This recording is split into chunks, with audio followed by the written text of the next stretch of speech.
Thank you so much for having us here today. It's really great to be back in festival mode again. I hope you all feel the same way. So I had some trouble when I was going to try to name this session.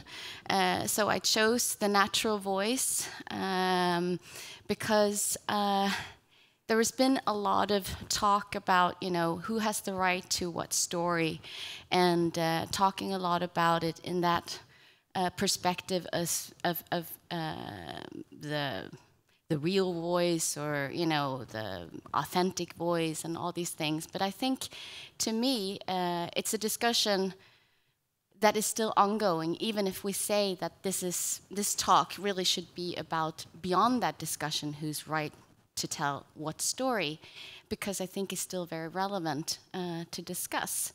We're going to try to inch above that as well.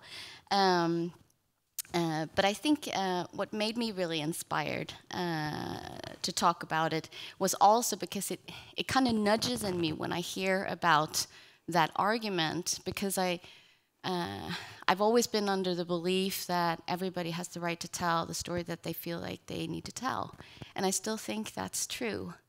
But I do think that there are complications. There are elements, funding, distribution, who gets raised and who gets chosen to show their stories and have their stories meet an audience. And that's really where some of that bigger power is owned, I think. And for me, yes. But anyway, so what I was saying is that I think it's really about who owns the power of where the stories are met. That is important to talk about. But it's more complex than that, right? So anyway, today, in our session today, we will discuss what we think is the natural voice, and how that will be or can be perceived in different contexts, and what some of the biggest challenges on a practical level, but also on a creative level, what that looks like for you. So I'm very honored to welcome both of these very esteemed filmmakers to our panel today. Caroline Monnet, who is here from Montreal, Canada. She's also graced us with our presence in Sweden for a couple more months, doing a residency here. She's here with her debut feature, Bootlegger, that you can see in the festival in the Voyager section. Which is a very engaging, complex film about a young woman trying to reconnect to her home on a reservation where bootlegging is an issue, but that's much bigger than that. So we will see a short clip from that during the session. And Nathalie Álvarez Mesén, who is here, and you are both Swedish and Costa Rican, but you've been here for the past 18, no, you came here when you were 18. Yeah, when I was 18. Sorry. This is me, but I'm a bit more conservative. But you have also recently premiered your debut, Clara Sola, feature film. And I want to congratulate you also for winning the Swedish Oscar Guldbaggen in 5 categories this past Monday. Thank you. We can talk a little bit about that as well later. But welcome here. I wanted to, talk a little bit. Just it was interesting when I and Nathalie had our first chat.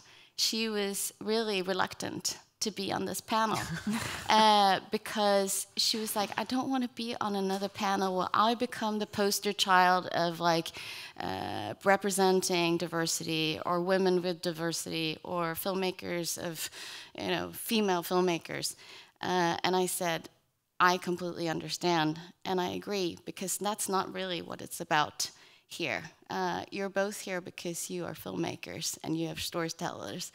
But at the same time, if we don't pay attention, and if we don't switch out the people that sit in the chairs up here, we're also not going to see them. So it's really double-edged. So we have to keep being here. We have to keep taking space, otherwise nothing will change. So thank you for being here anyway. Thanks for organizing. And I wanted to start with you, Caroline. If you could just tell a little bit about your background and what made you decide to be a filmmaker. Yes, well, I didn't go to film school, so I'm totally self-taught in filmmaking and art, but I studied sociology and communications, and I do see artists a little bit like sociologists, where we respond to the world around us and we give dialogue. But I understood how moving images could really be a powerful tool for education and raising self-awareness. And at the time, because I'm First Nation in Canada, my mother is Anishinaabe, and I really felt quite invisible on TV and in the industry of filmmaking and the stories that I was seeing on screen, especially in Quebec, Francophone Indigenous stories. So I wanted to be part of that change of paradigm and offer stories. And so that's kind of how I got into filmmaking in the beginning. Thank you. And Nathalie, could you tell us a little bit about your background and what made you want to be a filmmaker? Yeah, I think just from very little a passion for kind of telling stories. Like in general, I grew up in Costa Rica where I wasn't a minority in the same way as I am seen here.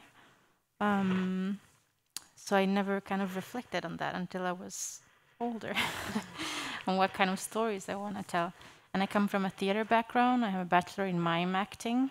And in that search, I also found film and the relationship between physical storytelling on stage and on set on a film. So that's kind of my background. And then I have found kind of the themes that I'm interested in, which are more Great. Anti-patriarchal. Thank you. It's always nice to hear where people come from, what their starting point is in terms of the storytelling, because obviously it's a natural tool of being oneself, but choosing to share it and having the need to share those stories, that's something else. So thank you for being here. I wanted to set a bit of an optics also for the talk today by showing a clip called Mobilize that Caroline was asked to make for NFB, the National Film Board of Canada, in 2015. Yep. And can you just quickly tell why you were asked to make it and what it is? Well, I think Canada was inviting Indigenous filmmakers to go through their archives and make a quick 3-minute film around Indigenous identity, which I thought was totally abstract because there's not just one identity, there's multiple identities when it comes to Indigenous realities. And they wanted us to rework the archives, and it was a really interesting exercise to do that, because most of the films, I had access to over 800 films, but most of them are made from a white male perspective. The approach is super anthropological and showcasing Indigenous people as being very passive in front of the camera, busy with doing craft, and this idea that Indigenous people want to remain at the margins of society. So to use that and flip the narrative was a good exercise, I think. Great. So this is about 3.5 minutes long or something like that. So please enjoy.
Thank you so much. Thanks for sharing that. Again, this was 7 years ago that you made, or 6 or 7 years ago. Flies. No, I was just reflecting on that and thinking about, what if you had made that film now? Do you think you would have made it differently, or? I think a lot has changed just in the last 5 years, and I'm really thankful for that. We're much more in the medias now, and there's a lot more awareness. There's a real tension, I think, between the original footage that was created in a time of historical chaos with indigenous people and communities, and the way I use the images to summon the mobilization of indigenous people across the country. And we have seen that in recent years, people are really coming together with social media, with filmmaking. So there's a lot more movement. And I think this film was really about showing how we're an instrumental part of shaping Canadian society, and that our presence can no longer be ignored. At the time, it was still very, very much like that. We still felt invisible, but now I think things are changing, and I'm very hopeful for the future. And when you say things are changing, I'm assuming it's changing both on what you see, the representation on the screen, but also, does it also mean in terms of filmmakers getting funded and getting supported greater in the system, or is it still that sort of middle hand that you have to connect with somebody who's already in the system, or? There's still inequalities in terms of access to funding and access to opportunities as Indigenous filmmakers, but it's changing in the sense that now the funders and the institutions realize the role they can play in changing that and making sure that we are part of the Canadian cinematic landscape, and that it is really important. It's kind of, we realize it's one way for more inclusion and recognition and kind of reconciliation between our nations. So filmmaking is one way to achieve that. Yeah, thank you. And I'm just curious, when you say that the funders and stakeholders, they have recognized that this is a way for them to enhance the culture as a whole. Do you know if there was anything in particular that made that sort of, because probably has some sort of political connection or grounds as well. Was there any particular movement or anything that made us change, or has it been a lot of lobbying over time? Yeah, there's been a lot of lobbying, but Telefilm Canada, which is the biggest funders for filmmaking, has developed a document, a guide for protocols to follow when working with Indigenous stories and Indigenous communities. And it's really important. It's based on the model from Australia, Screen Australia, which works really, really well. And their Indigenous filmmaking has boomed and really became a pillar in Indigenous cinema and even Australian filmmaking.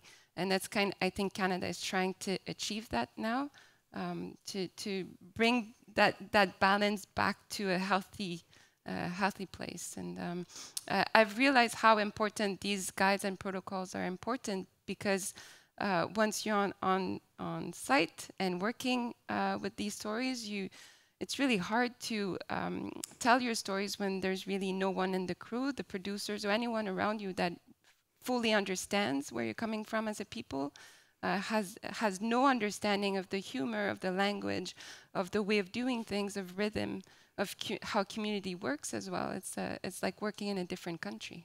Yeah. Well, thank you. I think it's really interesting to hear, just how different cultures manage or sort of try to make changes. And in Sweden, for example, there has been the last several years have worked a lot on equality in terms of between genders, and getting those equal.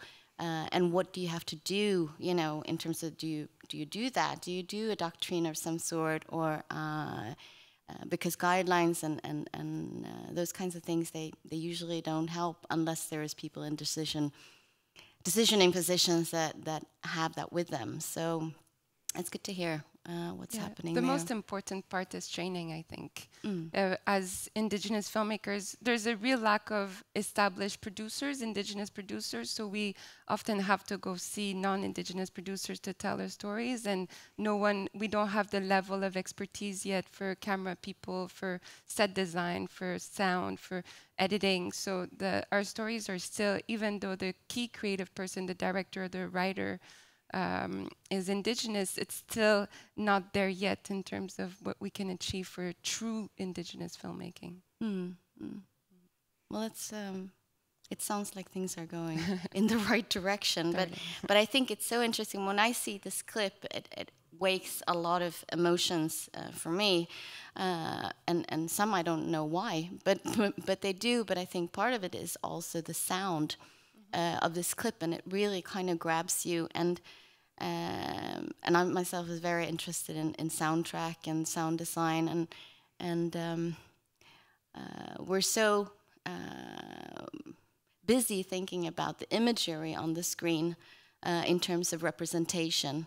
But I think it's just as important to think about the sounds and what our normative ears are used to hearing, and being able to bring in all these other sounds from different cultures really is also an important part. It's an important element. Yes, and with this film, really, it was about bringing positive representation on screen, but also people seeing this film feel energized watching Indigenous people on screen. Your heart is pounding, you're bombarded by images, and you're seeing them, showing off their skills, kicking ass on screen, and that's something really we haven't seen before in Canada, and I think this is great. It has to happen. Yeah. Yeah, no, you're very, very used to seeing these portraits where people just like standing in line, like families, like very folkloric. Yeah, exactly. We're going to move on, and I wanted to start actually by showing the trailer of Clara Sola, because even if this is a film that has had premiere in Sweden, there might be people who haven't seen it yet. So maybe we can roll the pilot.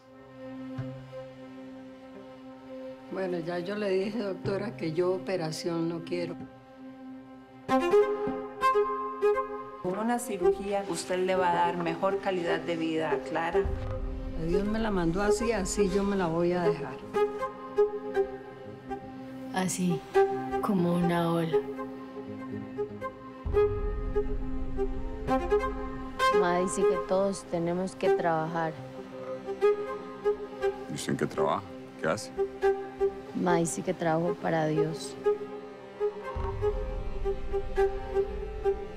Clarita, denle la bendición al Señor.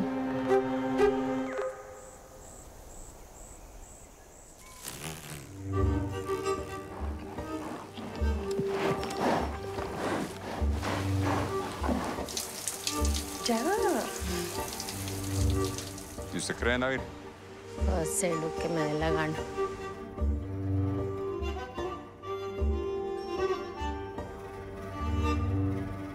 No se murió. Ahora cadabra, patas de cabra. Clara, conviértase en algo. Escuche.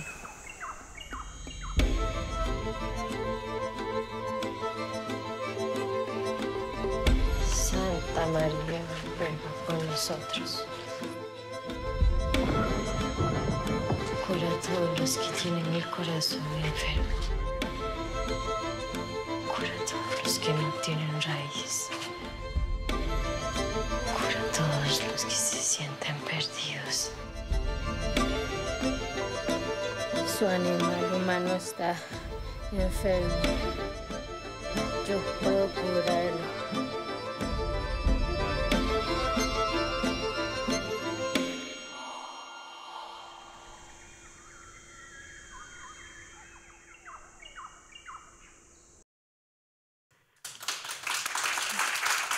Thank you so much. I know it was a long journey to get to the finished film, but congratulations, and it's definitely an achievement to make a film. We all know that. But I was thinking maybe for just to go back a little bit, and can talk a little bit more about the road there. But when you started thinking about this film idea or idea of the story, can you take us back there, and where did that come from, or where did that intention? Because it is a surprising film. Thanks. I usually start from characters, so I usually don't have any political, agenda from the beginning, but just see where the character kind of leads the story, and then kind of try to dig to why do I specifically want to tell this story, and who are the people that I would love to come on board and tell the story with me, and then we kind of figure it out together in the process of applying to funds, because then you have to put it in words. Like, why do you want to make it? What are you gonna do, and how are you gonna do it? And it's a tiring process, but it's actually helpful to try to put it in words and define it, even if it's never gonna be exact, because that's why we made the movies, because we cannot actually put it in words only. So that's kind of the process of discovering. Has a lot with applications to do, and for the people in power to actually finance our films. And a lot of this journey particularly has had to do with, is it a Swedish film? If it is in Spanish, even though the people behind it, creating it, are partly Swedish, like me. So yeah, I think that's part of why it has been a long journey, and it's very subjective who sits in power and what they think. Yeah. So yeah. And you were saying, well, they ask a lot about the regular, creative questions, how are you going to do it, and so forth. But I'm wondering too, because it's a subject, it's in a language, it's about a culture that isn't very well known in Sweden, for example, or maybe in many other cultures. I'm just curious, what kind of questions? How did they ask? Did they ask specifically about how are we going to understand this culture, or did you have to talk about it in that context? Or no, I must say that from a financing point of view, there was never any such questions. It was more about the identity of the film per se, but never getting into like the story, because the story was felt as a universal. It's universal themes, even if it's very specific. And actually, it is. I mean, it is set in Costa Rica. It is set in a small town, but is not representative of Costa Rica as a whole. It's not an I get a lot of those questions, like, oh, in that little town, because it's not an anthropological film. It's just a work of fiction that happens to be set there. But because it is amongst nature, and because it has some magical elements, then a lot of people say, oh, those rituals that happen there. Well, no, it's fiction. Yeah, maybe you get a lot of that too. Yeah, it's your voice is one of many. Yeah. Well, that's I think that's great to hear. Yeah, but in terms of content, at least the soft money financiers that we've been in contact with, including the Swedish Film Institute, have never got any like censorship questioning around story. It's just I'm very grateful for that. And then yet you I'm sure you have experienced, like you said earlier, about doubting being on here, being, representing sort of filmmaking or filmmaking voice of diversity in some ways, and having to talk from that perspective.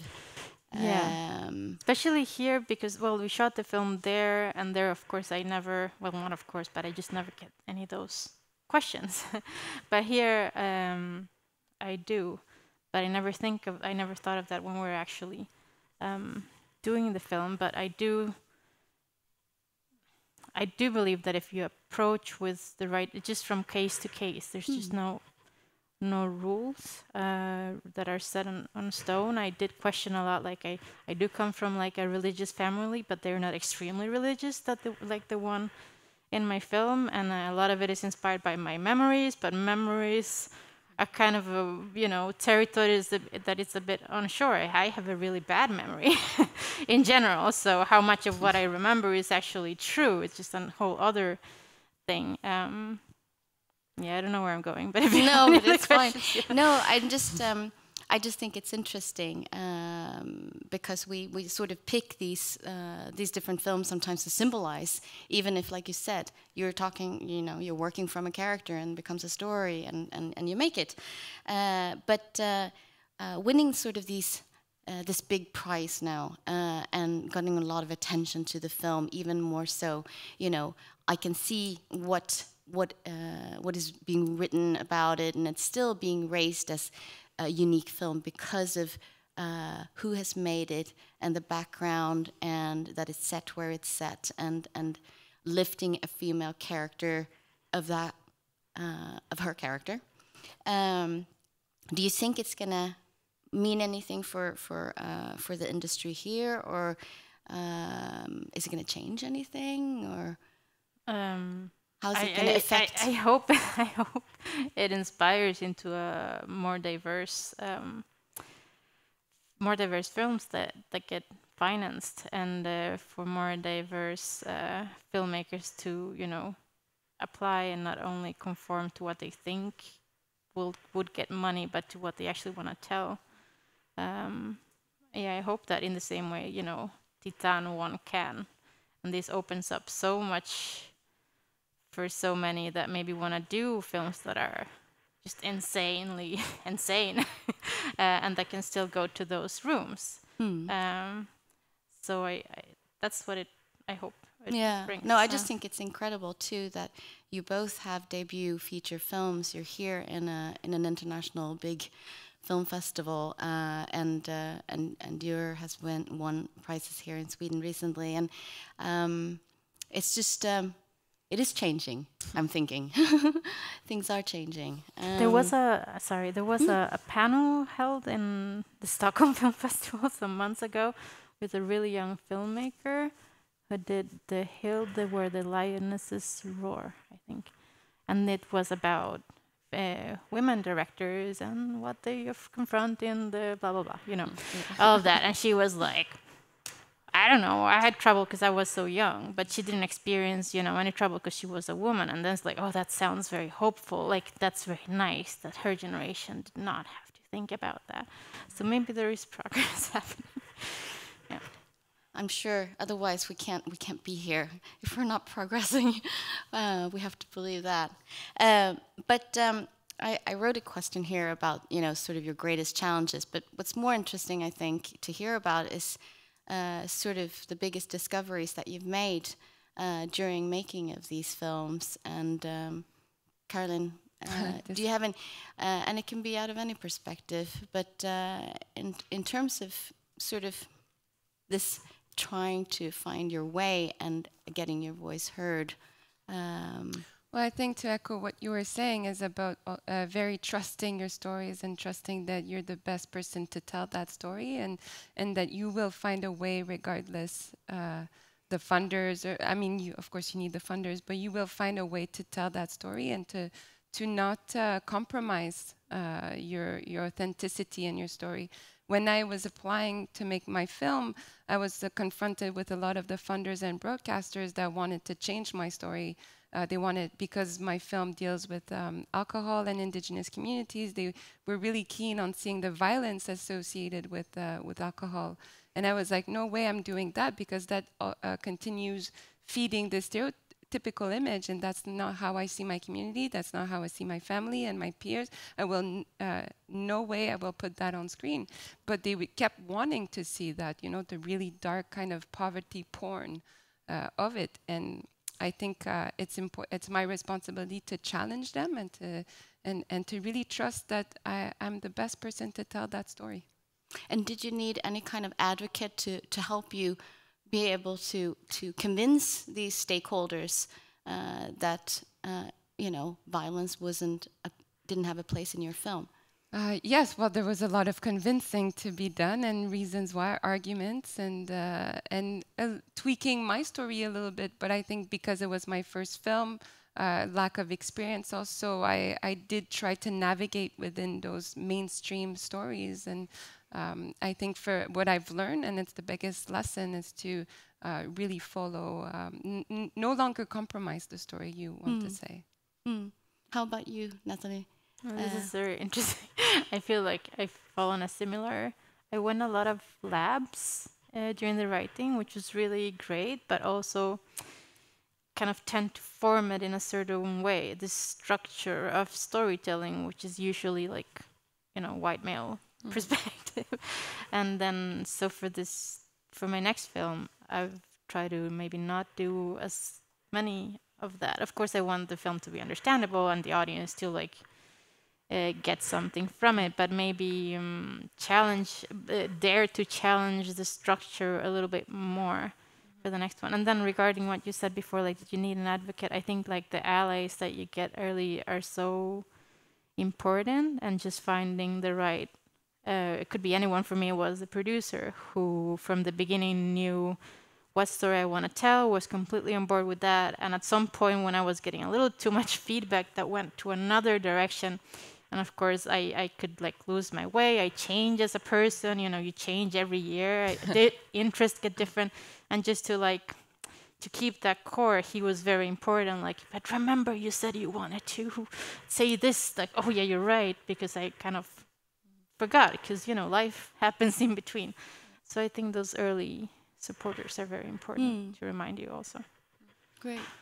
I was thinking maybe we could see a short scene from Bootlegger.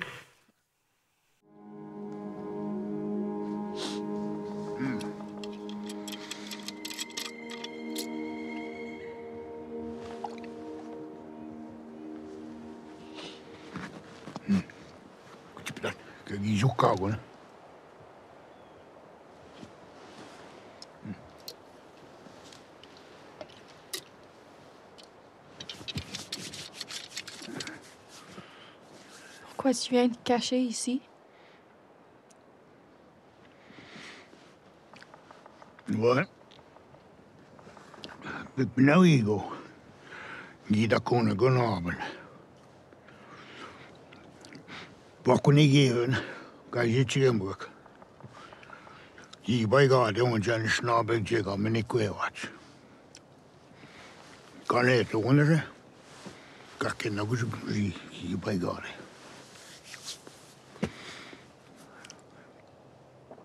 Meters. When you be saw on the kan de menende zien, get je gab me go and get the back on go on die skoyan gabaindian. Kami jenagok. Menobangate on the Wage stod Jim den endaman. Vain endaman was den endam. Was ma diska was jo dam tal. Get je malzian. Onsin minä. Mä august skis, when you wash him walk. Pitäisi me wasseja. Eskam deskut weven me wasseja kiises naugut. Mikä sinä, kun kikita wendamuin. Mikä se maadiskane. Kuinka se? Kijapakin noita on naanen. Naanen ei joonettu. Kan zapata maagutse. But ani charge. Jeka kita wendamuin pitää jaamen. Kaavin eikä jianemessi. Meni kektäskö kekko maadesiaan. Kika viduukkuun. Kaavin eikä nishikeussi.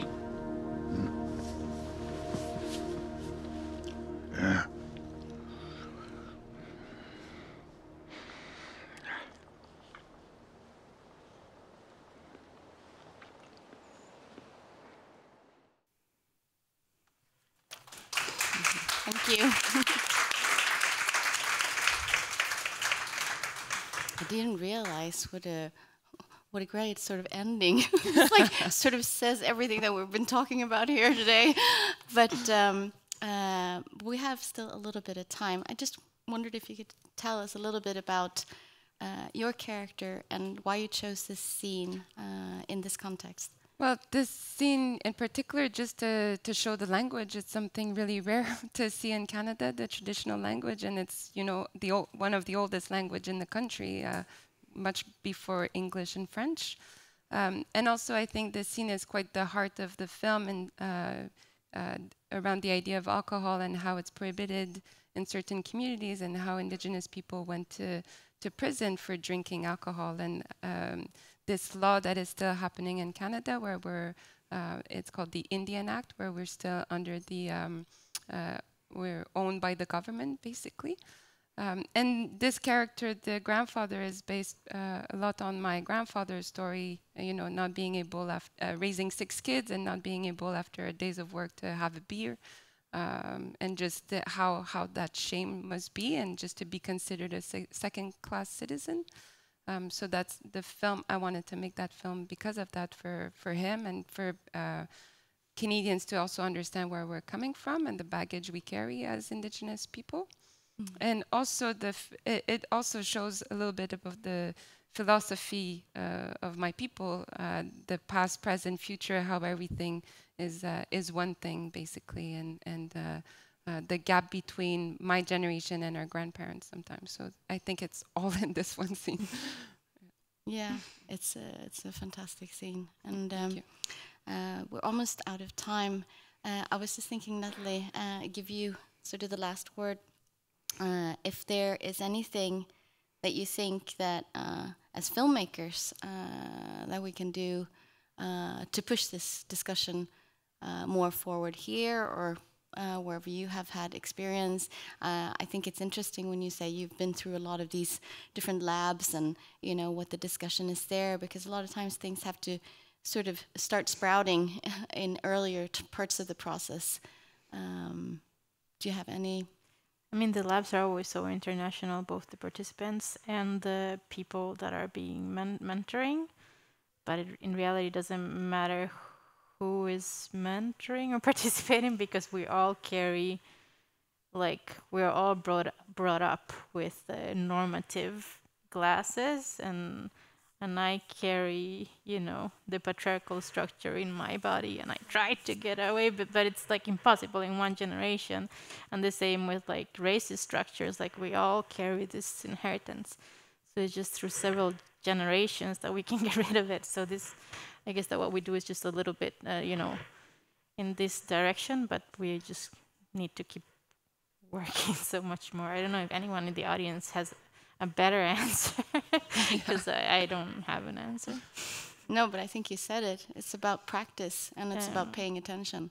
But in the end, it doesn't matter who is, you know, telling the story, as long as someone is telling with respect, and that everyone is getting the same opportunity to get into the house through the front door, so to speak. Because then you get all the diversity that creates more interesting stories from different perspectives, instead of like only one perspective gets in there and then a few get through the window and try to make it diverse. Then, and that's why kind of like the quality is mirrored from how much diversity there is. It's just more interesting. I think that even people that are the norm must be tired of just seeing themselves, you know. Yeah. No, and who is I the norm? agree. Yeah, I don't know. Yeah. Anyway. Well, thank you so much for sharing your thoughts and your comments, and really being able to take part of your work. I don't know, we're actually out of time, but if there is 1 or 2 comments or questions from the audience, we're welcome to ask them now. No, you're baffled by this stunning panel. I understand that, and maybe there will be time for you to mingle for a second here in the lobby. So I wanted to thank you all for coming, and thank you, Off and GIF, for having us. Thank you.